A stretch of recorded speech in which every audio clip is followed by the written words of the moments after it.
The Sony XLR H1 has so many features to it, but it has really poor documentation. So in this video, we're going to look at all the knobs and switches on the handle and talk about how to set it up and use it with your FX3, FX30, or even your A7 IV or A7S III. Whenever you're ready to start using this handle, you just slide it on the top of the FX3 or FX30, screw the screws in loosely, and then I really like using the tool from my small rig cage just to give it a little bit of extra tightness so that you don't have to worry about any play.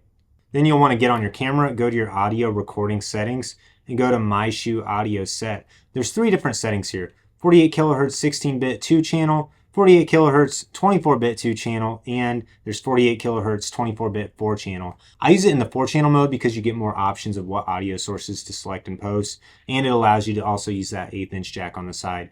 Let's start out with the actual features on the handle. First, there is the handle audio off or on switch. What's really nice about this off on switch is if you still want to use the handle without any audio coming through it, you can just flip the switch to off, and then the camera's built-in mics or 1/8" jack on the side will work instead. On this side of the handle, we get input 1 and 2 and input 3. So we have these combo jacks, so you can either use a 1/4 inch or an XLR cable. So this is really handy because you can plug this into a ton of different audio gear or microphones. Then our input 3 is just an 1/8" jack. This is nice if you want to use this with a standard video microphone that you might use with your camera without using the handle on top. Then we also get this microphone holder. It just opens up like this, and you're able to put the mic on the inside.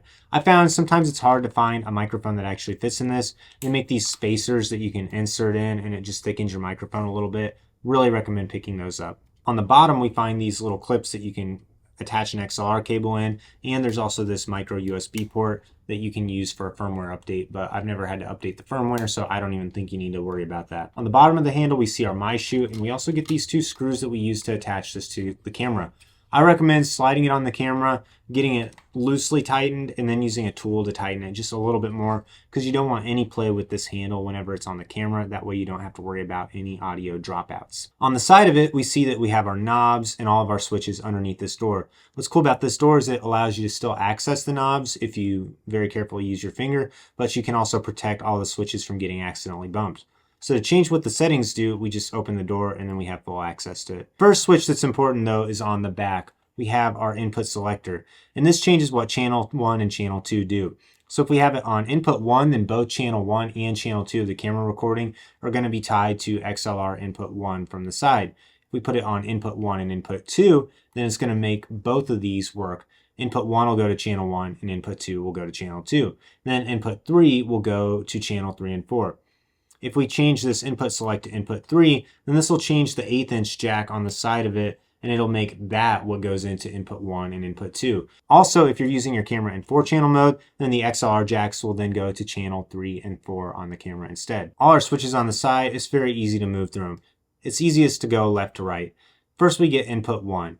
So we can set it to either auto or manual mode. Auto mode means that the camera sets all the levels on its own. I really recommend against using this setting because your volume levels can spike up and down as you're recording.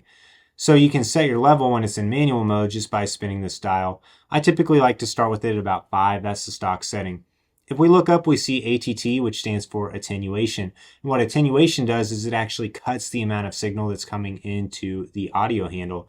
So if you're in a concert or a loud environment, you might want to attenuate it down to 10 or 20, which basically means it's going down 10 decibels or 20 decibels.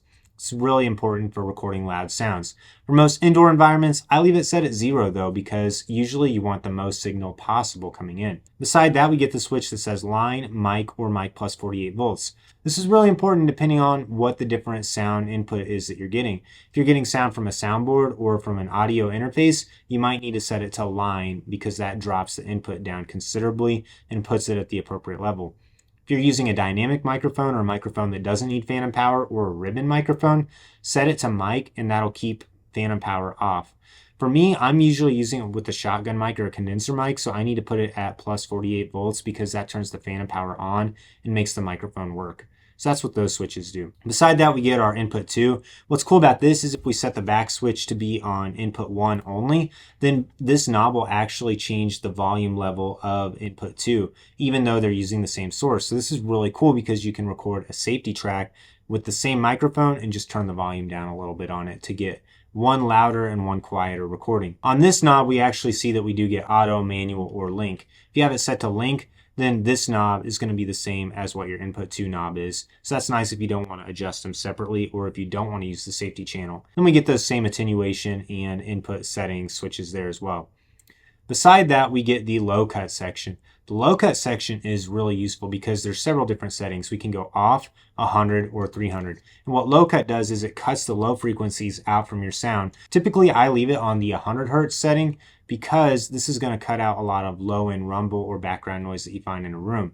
If you're still noticing a lot of low end noise in your microphone, you might turn it up to 300 hertz. This can also be really useful in handheld mode because it helps reduce any rumble or camera shake that's transferred to the microphone because the microphone holder doesn't do a great job at decoupling it. Then if we keep going over, we see the input 3 knob. This is useful when your camera is in 4-channel mode because this allows you to control how much volume is coming in on the 1/8" jack on the side.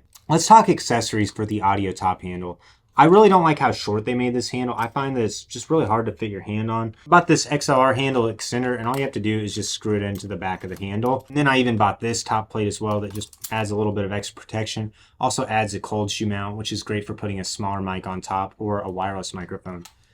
To attach this, you just screw it into the 1/4-20 threads on the top of the handle. This just adds a lot of strength and rigidity to the handle, also protects the top of it a little bit better, and it gives you a much bigger grip than you had before. So I definitely recommend picking up the small rig handle extender. I have links for all the products that I'm using in this video in the description below, so be sure to check that out. There's also an adapter plate, so you can use this on an A7 IV or A7S III if you're using a cage, and I'm going to have links to my video of how to set that up in the description below as well. I hope this video has helped you set your Sony XLR H1 up to use for audio recording with your FX3 or FX30.